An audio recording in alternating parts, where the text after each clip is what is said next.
Tungkulin ng Highway Patrol Group o HPG ng PNP ang pagsagawa ng anti-carnapping at road safety operation.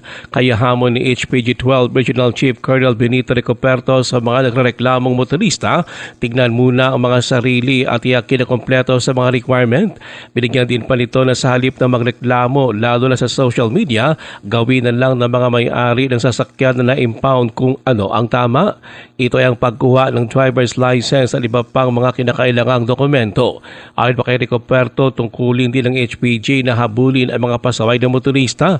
Sa katunayan, ayon pa sa nasabing police official, ito ang dahilan kung bakit big bike ang ibinigay sa kanila. Kaya payo pa ni Ricoperto sa mga motorista kompletuhin ang mga requirement para hindi na mag-hide and seek sa daan. Sinabi pa ni Ricoperto na ang paghuli ng HPG sa mga pasaway na motorista ay para rin sa kanilang kaligtasan. Actually, hindi na dakop. Giniskew na sila. Kay ando damo o nagkaramatay sa highway. Kung na-impound ang inyong sakyanan, you have to do what is proper. Pag naglawig ka sa highway, kompleto ta. Pati ang sarili. Ang highway patrol is mandated para nga mahimo ka safety nga ito national highway.